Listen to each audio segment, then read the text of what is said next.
Good morning, Dr. Fairchild.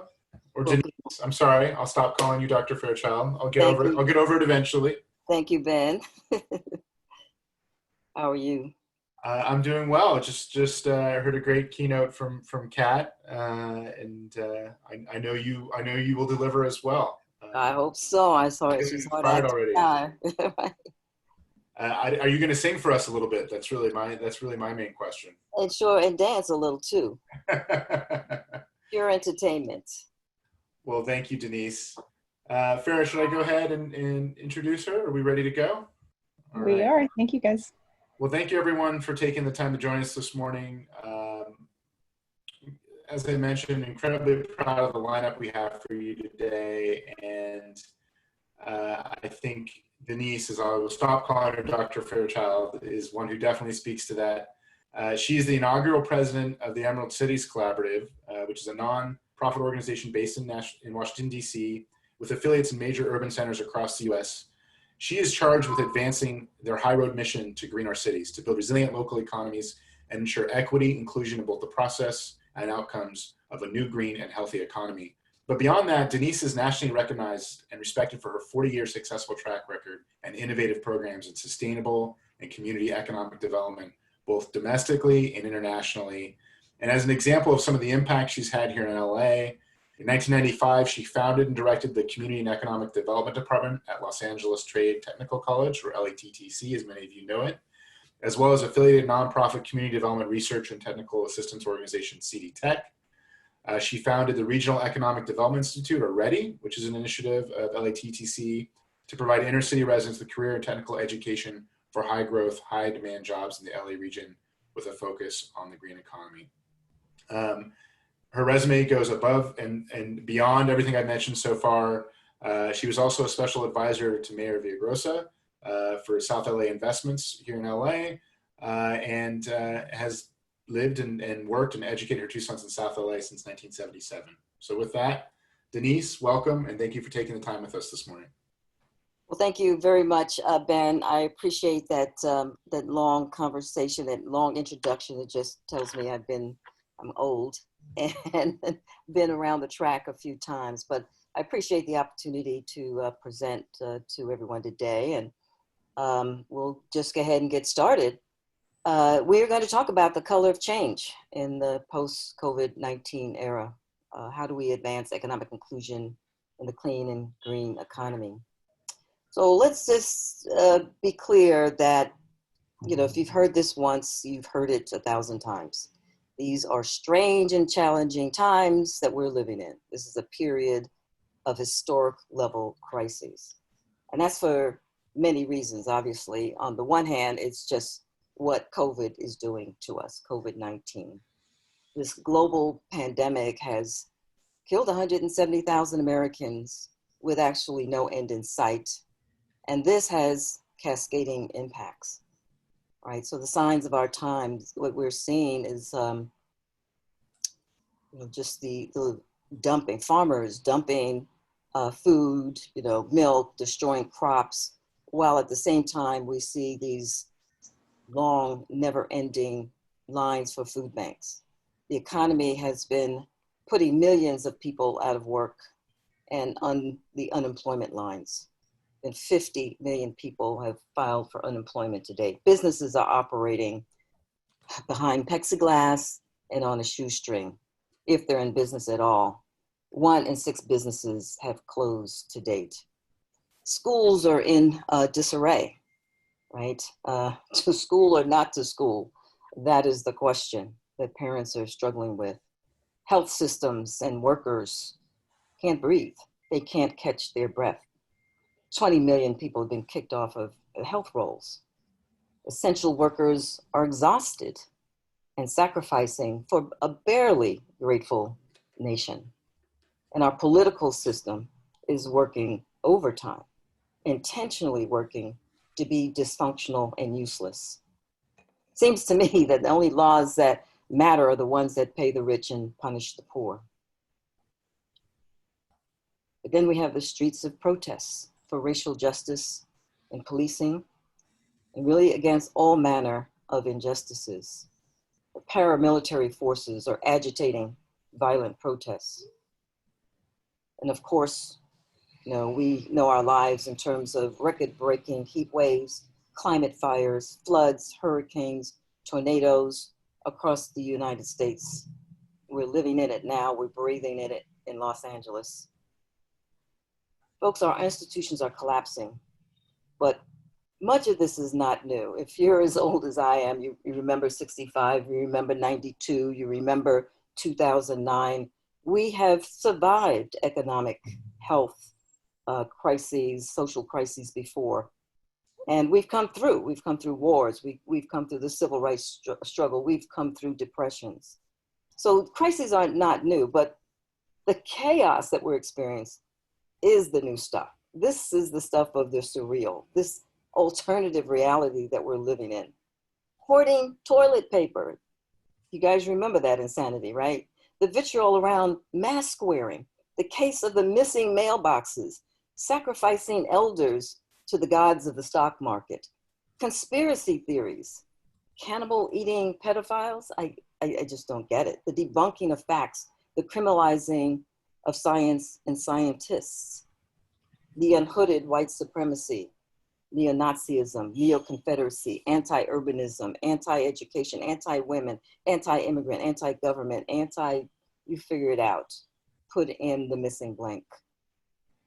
Alas, we are facing the death of civility. We're killing the age of enlightenment.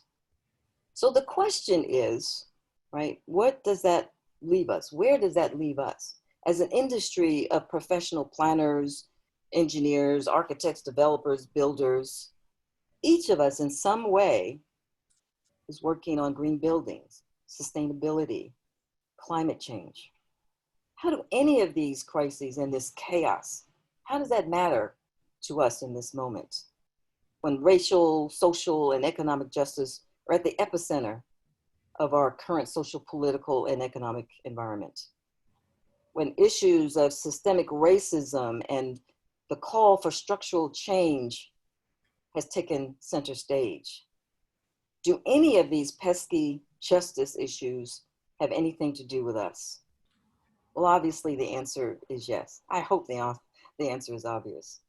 On one level, the building industry has now and has always played a central role in putting people back to work, rebuilding our economy from economic disasters, from the COVID-19 economic recovery, scaffolding the middle class through middle wage jobs and business opportunities, and building urban infrastructure, rails, roads, water and sewer systems, energy infrastructure, housing, commercial centers. So here we are again. We are called to action, folks. We need to rebuild America again. We need, and we are up to the task, at least at some level of it. We are all working to build back better, to build and make it greener, more resilient, more sustainable, to address the threat of climate change and the extreme weather are driving this imperative. It is baked into our California building codes, our policies, the investments, the technologies that we're advancing. We, California, Los Angeles, we are becoming the epicenter of what a Green New Deal might look like. But this is not a question of how do we bounce back, but it's a question, how do we bounce forward? It's not just a question of how we build buildings, but it also has to do with how we rebuild our industry, how we rebuild our institutions, our economy, our businesses, our cities and communities to be equitable, to be more just, to be more inclusive. The answer to that requires really deep introspection to unpack the structural and systemic racism built into the building sector, even the green building sector. And it requires new solutions to a justice-centered green economy in a post-COVID era. The movement for Black Lives sort of gives us a hint, tells us the kind of work that we need to do.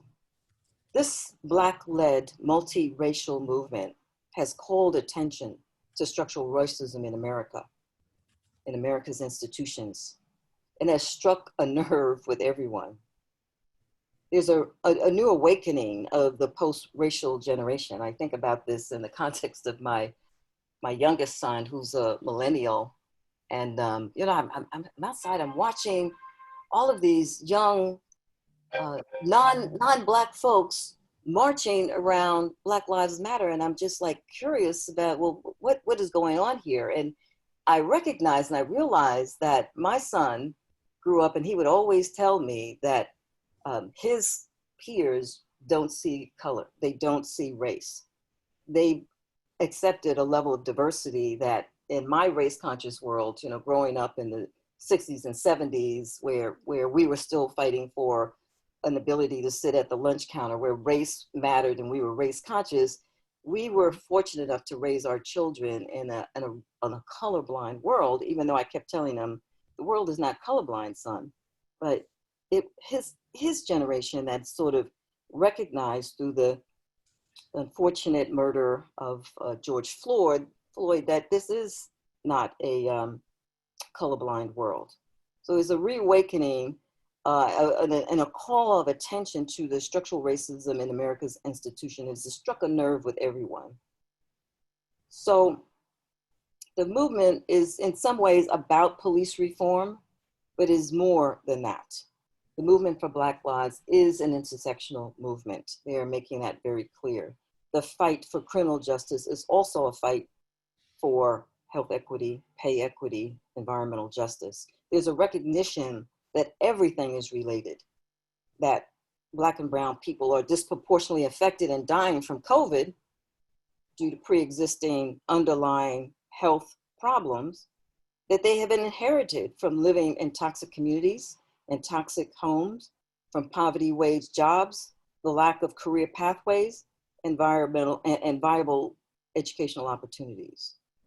So we need to take this moment to dig deep about how we are contributing to the structural racism and the systemic barriers in the building sector that needs to be dismantled. The fact is, our efforts to green our buildings run the risk of perpetuating and reproducing social and economic inequities and injustices if we don't pay attention to where we are going. So the first piece of work is really owning our complicity in structural racism. I think you all know this through schools, if no other experiences, that our industry has perpetuated the problems and codified it in policies and regulations, exclusionary zoning, segregated land uses, urban destruction, or some people might call it urban renewal, restrictive covenants, freeway construction that destroyed viable communities. Where I live in West Adams, right off the 10 freeway, used to be a very viable community. It's come back now, it's gentrified, but really destroyed what was once a very viable Black community. Redlining, which made it difficult for Black and brown communities to start businesses, to grow businesses, to buy homes, to build wealth. Discrimination in the construction industry, jobs as well as contracting opportunities. And now we're seeing our contribution to gentrification. I have, these are the facts, the facts, and I can just share a few examples where this has been a lived, and I have to say, a painful experience for me as a professional urban planner. And I remember my first experience with racism in our industry was when I was a young student at Fisk University in Nashville, Tennessee. It's a historically Black college and university. I think everybody knows about HBCUs now because of Kamala Harris's vice presidency and had going to Howard. But anyway, I was a senior at the college, and I guess I'll tell my age. I was 72, it was 1972. And I was a urban planning intern in the Davidson County Planning Department. And I guess I must have been pretty scary because, I really had a huge afro and, what we did in 1972. And I would go to work as an intern 2 or 3 times a week, spend a couple of hours. I was doing environmental trend analysis of air pollutants in Davidson County. But I had a supervisor who would harass me just about every day that I would come in. And I would get to the point where I refused to talk to him. I remember two particular instances where he would just sit next to me and come close to me in my face. The first time I remember him asking me, what kind of planner do you plan to be? Do you plan to be an Angela Davis planner? That's because I had a huge afro and I didn't say anything. I left that one alone.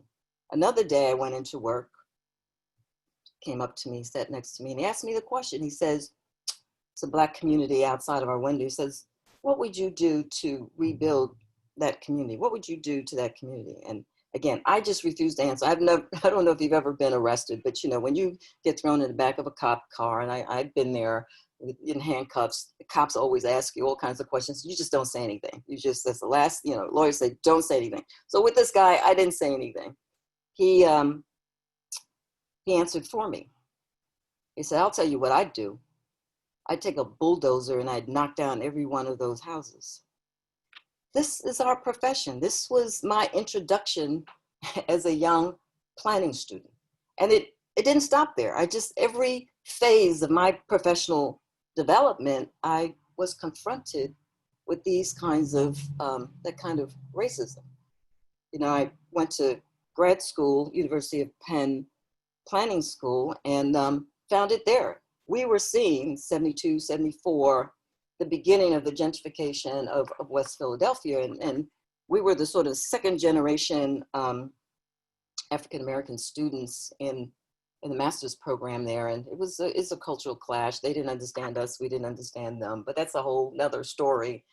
But one of the things we would do in our laboratories and our planning reports is that how to ensure, we were seeing the last vestiges of Black folks, you know, refusing to move under eminent domain. And they were, you know, stalwart in their effort to stay within their communities. But, you know, visit West Philly today. And what do you see? It is called University Village. I don't know, something like that. The university has just taken over the entire West Philadelphia.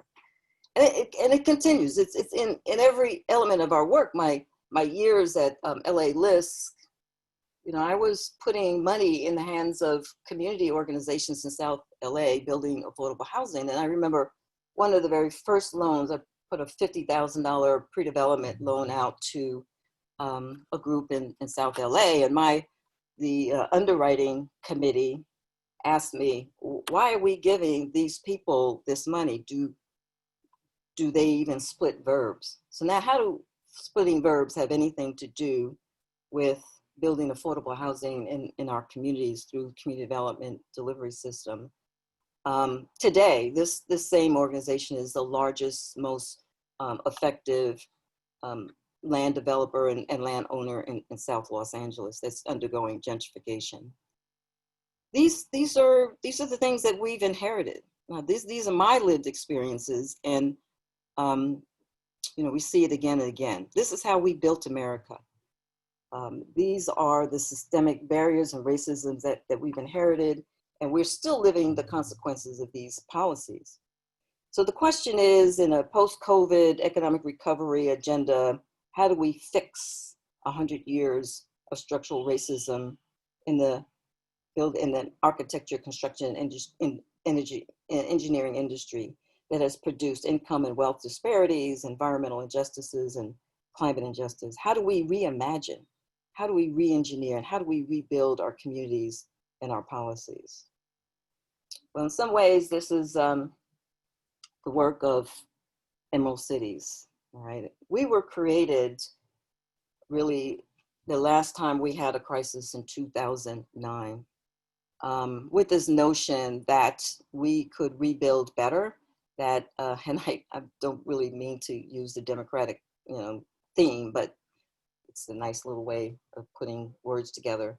How do we build in a way that's a greener, how do we build a green economy in a way that helps all of us out of this economic crisis? So we brought together a multi-stakeholder coalition, labor unions, business and financial institutions, housing, community development organizations, workforce, youth groups, advocacy organizations. The whole idea then is that, you know, we were losing 10,000 jobs a day at that time. And we figured that if we're going to come out of this mess, that we really do have to work together and to find, common ground, right? And create a shared vision.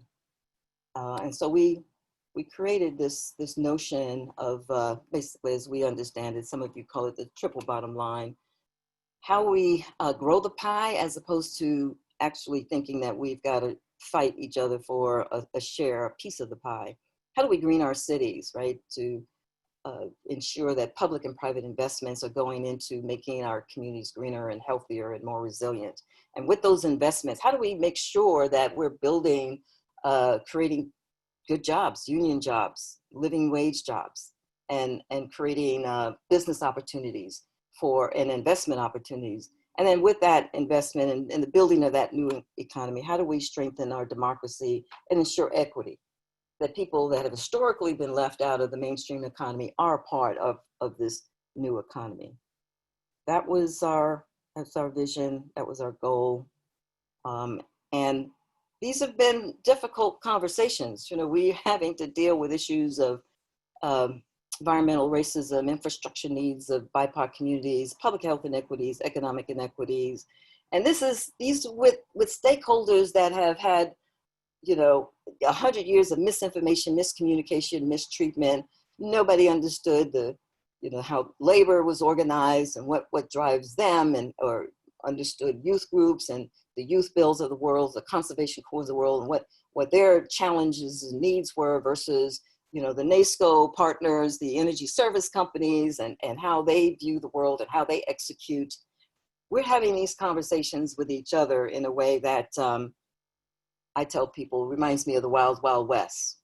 My board members and our coalitions around the country, we sit together at these tables, and sometimes the conversations are not pretty. They're actually they're very truthful, and honest and bold and apolitical. And those are the kinds of conversations we need to have. And the other thing I'm beginning to recognize is that I don't know why everybody keeps coming back to this table. It's like I'm giving away money or prizes, but the reality is people are coming back because they have been able to talk to folks outside of their silos, that they're hearing things and learning things and sharing things that they don't typically hear when they're just talking to their peers, their colleagues in the labor unions or within the ESCO world or within the youth world.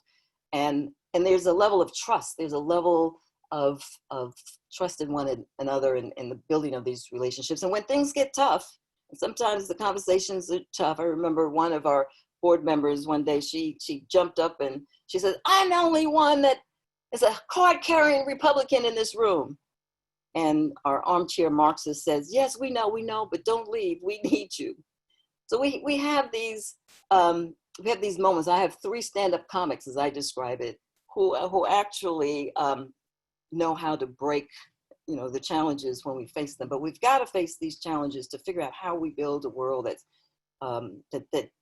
creates a win-win opportunities for everyone. And then that's not just about buildings, but it's about the environment, the economy, and our social well-being. So these are sort of the tools that I think are needed as we think about how we rebuild in Los Angeles and California and around the country in a post-COVID era, where we are experiencing not the crisis, but really the chaos, right? We've got to really be intentional about civic engagement.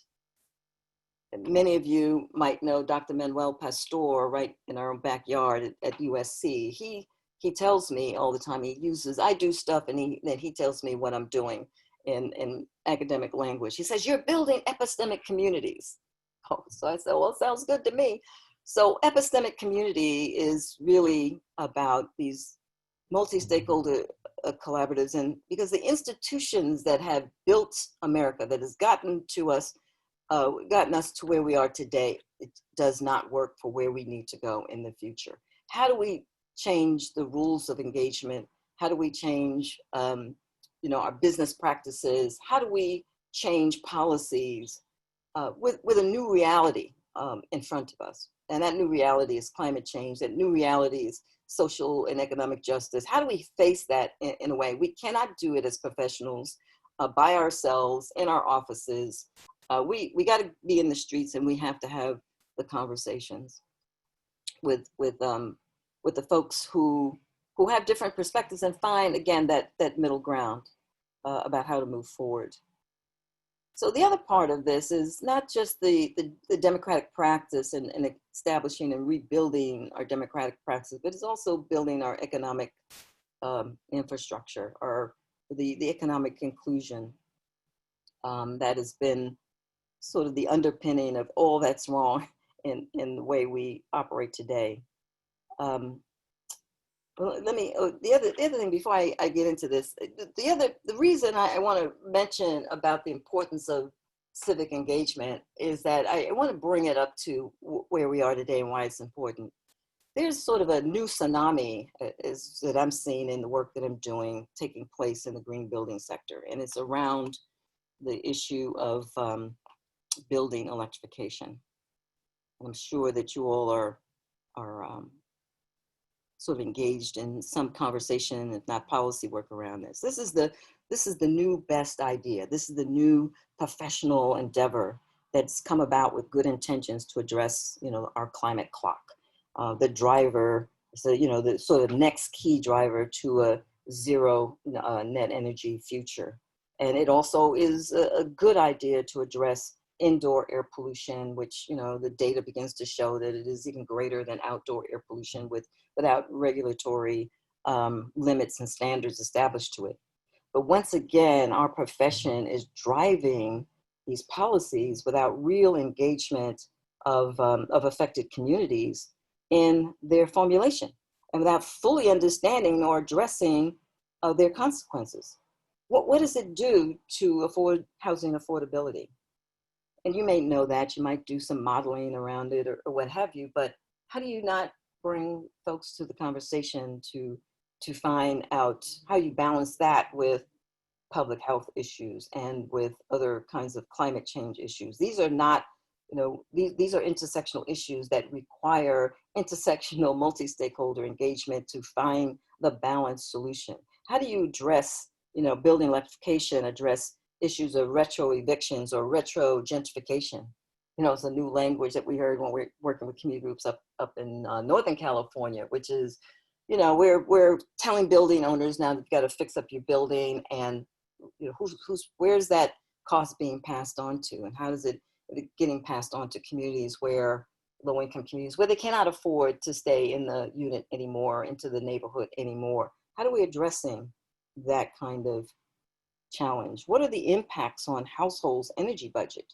And are they more energy burdened if we are full electrical infrastructure? What does it do to affect household cultural practices where people use, gas stoves, good or bad or indifferent, as a part of families, where families come together and remember the rituals of Christmas and Thanksgiving and other practices? How does this affect workers, and what do we do about these negative externalities? We know the positive elements of building electrification, but how do we address the negative externalities, and with complementary policies to ensure that communities, that we have more winners than we do have losers? You can't do this kind of policy development without the full engagement of all the communities that will be affected. We're doing this work around the country. We're doing it, just had working with the Department of Energy and Environment in San Francisco, and we reached out on their behalf for their climate action policy and plan around building electrification policy. We had 250 organizations and individuals engaged in that turned out to be a 9-month process to vet all of these issues, with specialized focus groups around with workforce and labor issues and issues around affordable housing and environmental and climate justice. And part of it was educating our communities around what this building electrification is. There is, ground zero for many of our communities to even know what it is, much less to understand what the equity implications are of it. And to begin to understand what it is, own it, and then to find solutions across the multiple domains that we have to do. this is the work of rebuilding our communities and doing it in a way that's equitable. So we have to address all of these growing challenges, and part of it is also the growing inequalities and the wealth gap in the green building sector. I worry, folks, that the greener we get, the greater the income inequalities and wealth gap, unless we address both the legacy and 21st century challenges of the building of the green economy. There are many reasons why we're challenged. The legacy challenges that we are facing is like our communities lack early career exposure to the jobs that you guys have. They don't have internships. They don't have mentoring opportunities. It's not baked into their curriculum in schools to know what it means to be an architect or to be an engineer or a developer or to be in the building and the construction world.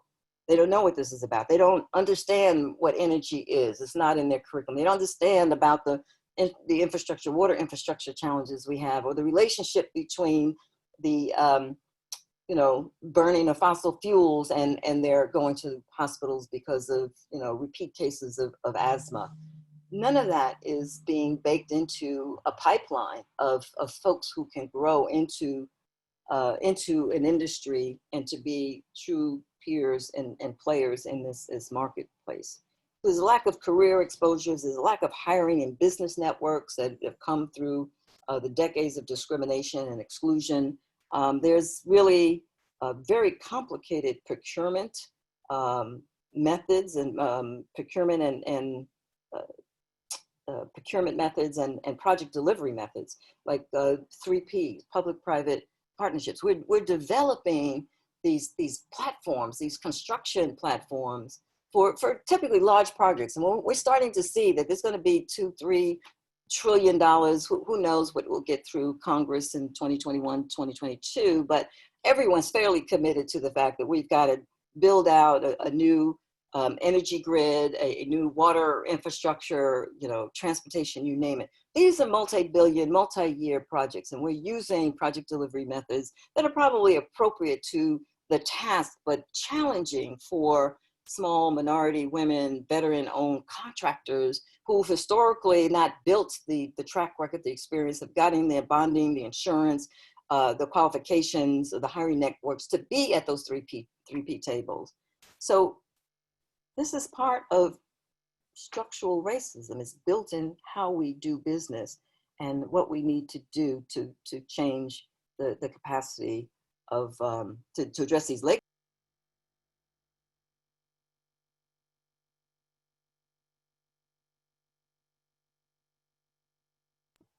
Was I muted? In addition to that, we have 21st century challenges. Besides the stuff of the past, we've got to deal with the fact that we're building these high performance buildings. They're, like I said, baked in our building codes. There are new technologies that are coming on the market every day, everything from what we do to do building estimating to, all of the system sensors that are going into, our heating systems and our electrical systems and smart buildings and smart cities. All of that has made the construction industry a whole new animal.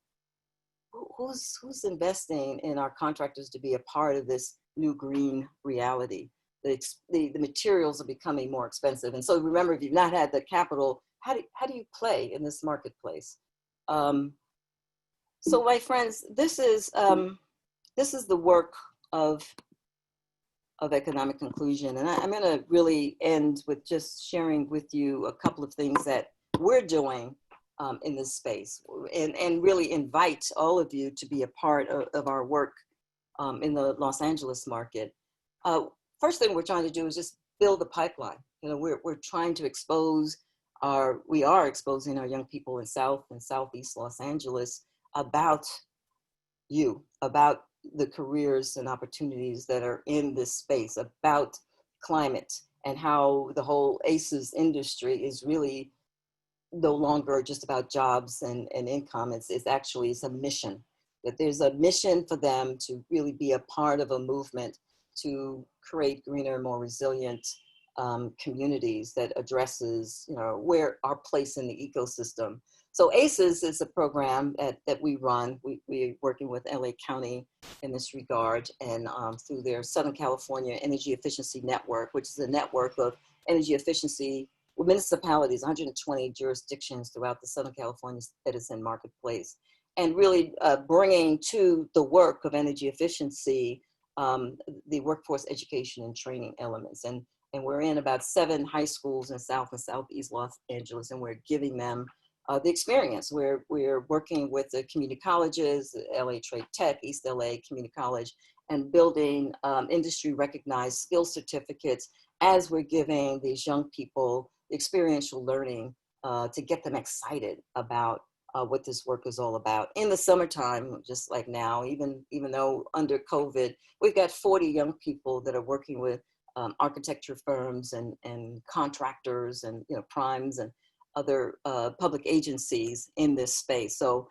it's an exciting opportunity, and many of them, this is about our 5th year, they're rolling up into bachelor's. They're graduating. They're graduating with enthusiasm. They're moving into academic programs, BAs in environmental sciences and environmental engineering at UC Berkeley and other places. So we're working on building that pipeline, because part of the challenge that we're going to face is that there's the aging workforce. Folks like me, we're going to quit in a minute, right? And we're making sure that as we leave, that there are people who are able and capable and competent to take over. And then we're also building the capacity of small minority women and veteran-owned contractors who are currently in business to understand what green building technologies are all about in the green building space. I cannot tell you how much of a deficit that we have in that arena. And this is where, the income and wealth gap will continue to grow. When I say the greener we get, the more, in fact, we will create income and wealth inequalities, if in fact we don't make investments in making sure these contractors, particularly these community contractors that are in low-income communities, are not clear about what Title 24 is and what those new building codes mean for renovating my kitchen or putting on my roof or changing out my water heater. We will not have the housing stock in our communities up to code, much less addressing the public health challenges of our communities, unless our contractors are trained about these new realities, these new standards.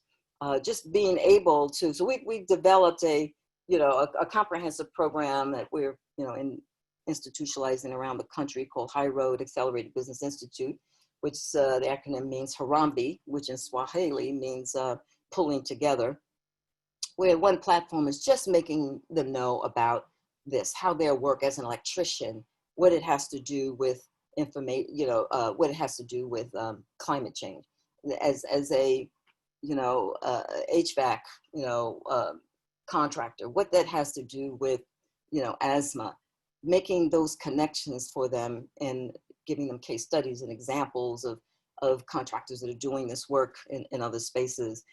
We actually do, with our eContractor Academy, capacity building. We train them. It used to be in person. Now we're trying to go online about green building technologies and how to pre-qualify for different project delivery methods, whether there's pre-qualifying for LA County energy projects or JOCs or other kinds of project methods.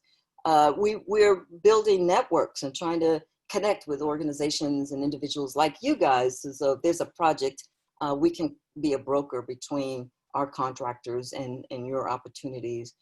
Business services, where centralizing everything from all of the paperwork that has to be done to providing group purchasing to minimize or lower the cost of more expensive building materials, and then ultimately getting our contractors connected to skilled workers.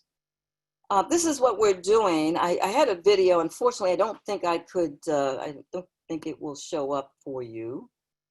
But the bottom line is we have an opportunity to, we have an opportunity to be at the forefront of a justice-centered green building economy. We've got the challenges of fixing all the things that our industry, not we as individuals, but our industry has presented us.